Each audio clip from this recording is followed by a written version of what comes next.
Oke, selamat sore teman-teman semuanya.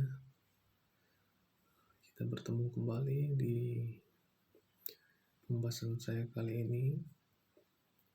Sebelum itu saya ingin menyapa teman-teman semuanya. Apa kabar? Semoga sehat selalu dan diberikan kelancaran dalam menjalankan segala aktivitasnya. Nah, kali ini saya ingin membahas mengenai efisiensi pasar dan juga risk-return trade-off. Nah, salah satu teori keuangan yang penting untuk diketahui oleh investor maupun manajer keuangan adalah hipotesis pasar efisien atau the efficient market hypothesis, disingkat EMH. Yang dimaksud dengan efisien adalah efisien secara informasional efisien sebagai lawan dari secara operasional efisien. Sehingga pasar yang efisien adalah salah satu pasar di mana harga mencerminkan semua informasi yang diketahui atau known information. Tetapi perlu diingat bahwa satu pasar dapat efisien hanya bila terdapat begitu banyak orang yang percaya bahwa pasar tidak efisien dan mereka berusaha untuk memperoleh excess return. Apa itu excess return? Yaitu return yang lebih besar daripada yang semestinya sesuai dengan tingkat risiko suatu aset. Dalam pasar modal yang efisien, semua analisis menerima dan mengevaluasi informasi baru yang berkaitan dengan setiap saham pada waktu yang hampir sama. Dengan demikian, maka harga saham akan menyesuaikan dengan segera yang mencerminkan adanya informasi baru tersebut. Oleh karena itu, secara umum hampir tidak mungkin untuk mendapatkan harga saham perusahaan besar yang menawarkan excess return. 4 kondisi yang harus dipenuhi agar satu pasar dapat dikatakan secara informasional efisien. Yang pertama, informasi harus dapat diperoleh tanpa biaya dan tersedia bagi partisipan pasar pada saat yang sama. Yang kedua, tidak ada biaya transaksi, pajak, dan barrier transaksi lainnya. Yang ketiga, partisipan secara individu tidak akan mampu mempengaruhi harga saham. Dan yang keempat, semua partisipan pasar bersikap rasional, yaitu mereka selalu ingin memaksimalkan expect utility. Nah, di dalam kenyataannya, keempat asumsi tersebut sulit terpenuhi karena diperlukan biaya untuk memperoleh informasi. Beberapa partisipan memperoleh informasi pada saat yang berbeda. Terdapat pajak dan biaya transaksi atau broker dan sebagainya. Karena kondisi semacam itulah, maka sangatlah perlu untuk membedakan antara pasar yang secara informasional efisien, sempurna, atau perfectly informationally efficient dengan pasar yang informasional efisien secara economical atau economically efficient informationally.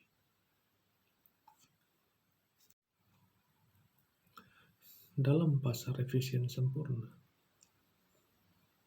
di mana keempat persyaratan tersebut dipenuhi, harga saham selalu mencerminkan informasi yang dipublikasikan atau unpublished information. Harga saham akan menyesuaikan dengan setiap informasi yang baru secara spontan dan X return hanya merupakan keberuntungan saja. Sementara itu dalam konsep pasar efisien ekonomikal, harga saham mungkin tidak segera menyesuaikan dengan adanya informasi baru, tetapi X profit juga tidak dapat diperoleh setelah informasi dan biaya transaksi dibayar. Nah, EMH ini pada prinsipnya membagi pasar modal menjadi 3 bentuk atau tingkat efisiensi. Yang pertama bentuk lemah atau weak form efisiensi. Yang kedua adalah bentuk agak kuat atau semi strong form efisiensi. Dan yang terakhir bentuk kuat atau strong form efisiensi. Bentuk pertama mendasarkan pada asumsi bahwa harga saham saat ini adalah mencerminkan perubahan harga saham pada waktu yang lalu atau past price movement. Jika hal ini benar, maka EMH harus diuji secara empiris untuk dapat menjelaskan keadaan yang nyata. 2 pengujian empiris yang dapat dilakukan adalah A. Pengujian korelasi perubahan harga selama beberapa waktu, dan B. Pengujian tentang profitabilitas berbagai technical trading rules.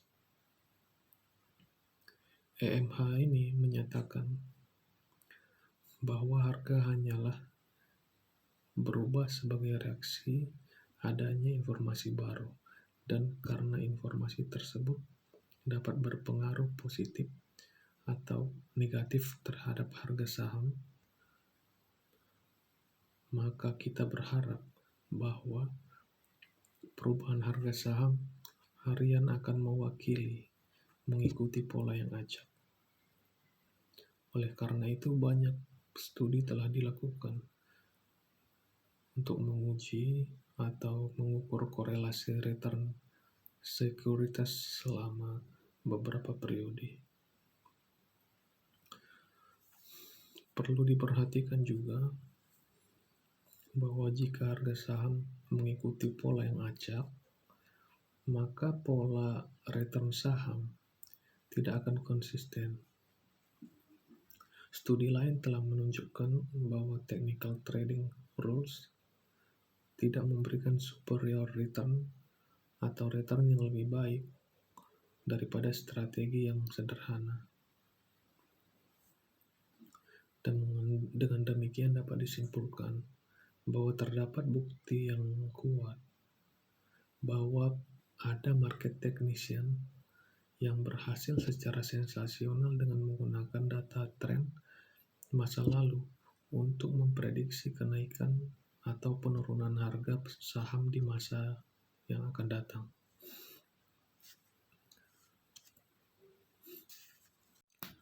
Tetapi juga ada kesalahan yang spektakuler dengan cara yang semacam ini. Dengan kata lain, tidak mungkin mendapatkan excess return secara konsisten hanya dengan memperhatikan harga saham masa lalu. Yang kedua adalah semi-strong form efficiency, di mana harga saham dalam pasar bentuk ini mencerminkan perubahan harga saham masa lalu dan informasi lain yang telah dipublikasikan atau other publicity information. Jika ini terjadi, maka tidak ada manfaatnya menggunakan data laporan keuangan tahunan untuk memprediksi harga saham. Karena Informasi ini telah tercermin dalam harga saham saat ini sebelum kita bereaksi. Dalam pasar yang efisien sempurna, maka harga saham saat ini sebelum akan mencerminkan semua informasi secara instan. Sebagai contoh, satu perusahaan komputer mengumumkan penemuan baru di bidang microchip misalnya, yang lebih sempurna dan dapat diproduksi dengan biaya yang lebih murah. Dan microchip ini, informasi ini akan dengan segera mengakibatkan harga saham akan naik. Sudah banyak studi dilakukan untuk menguji pengaruh satu informasi penting terhadap harga saham yang sering disebut dengan event studies.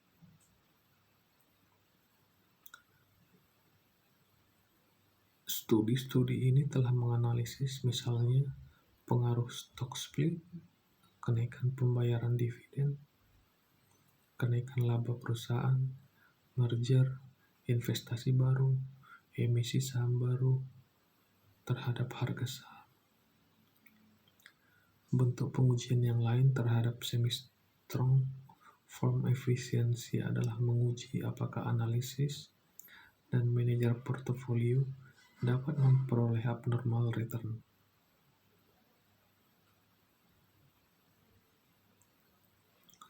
Dalam pasar, apakah pasar yang efisien sempurna? Tak seorang pun dapat memperoleh abnormal return secara konsisten, atau no one will be able to consistently beat the market. Beberapa studi telah dilakukan untuk menguji bentuk kedua ini, seperti yang dilakukan oleh Michael Jensen. Terdapat banyak bukti kuat yang mendukung konsep semi-strong form efficiency ini. Analis dan manajer portofolio memiliki akses hanya pada informasi yang dipublikasikan. Beberapa dari mereka memperoleh abnormal return dan beberapa tidak, dan secara umum mereka tidak mampu memperoleh abnormal return secara konsisten. Terakhir adalah bentuk kuat atau strong form efficiency.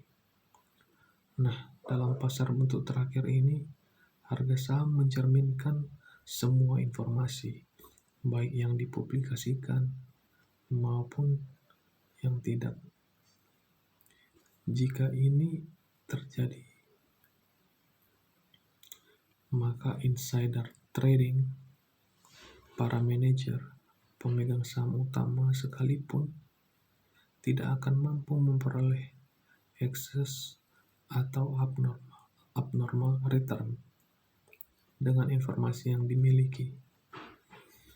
Namun demikian boleh dikatakan tidak ada bentuk efisien sempurna karena banyak kenyataannya insider trading yang memperoleh abnormal return dengan menggunakan informasi yang belum dipublikasikan, seperti misalnya adanya penawaran takeover dari perusahaan lain,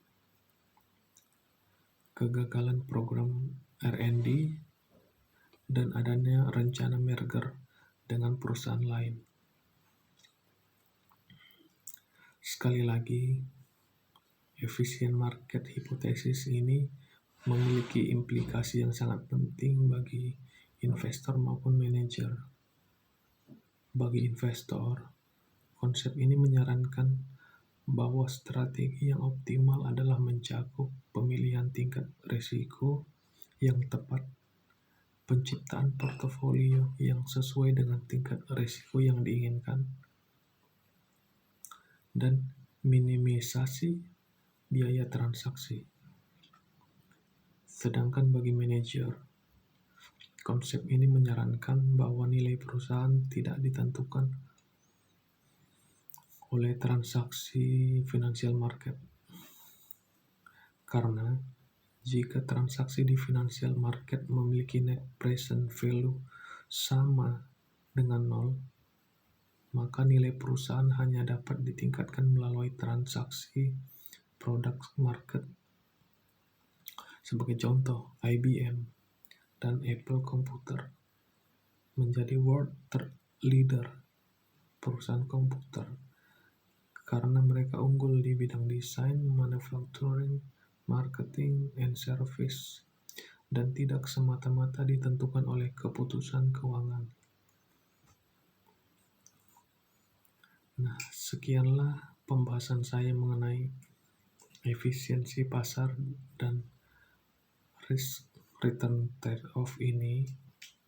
Semoga apa yang saya sampaikan dapat menjadi manfaat bagi yang menonton video saya. Oke, sekali lagi saya mengucapkan terima kasih atas perhatiannya. Sampai jumpa kembali di dalam video pembahasan saya selanjutnya. Jangan lupa like, comment, and subscribe agar saya lebih dapat semangat di dalam menyajikan konten-konten selanjutnya.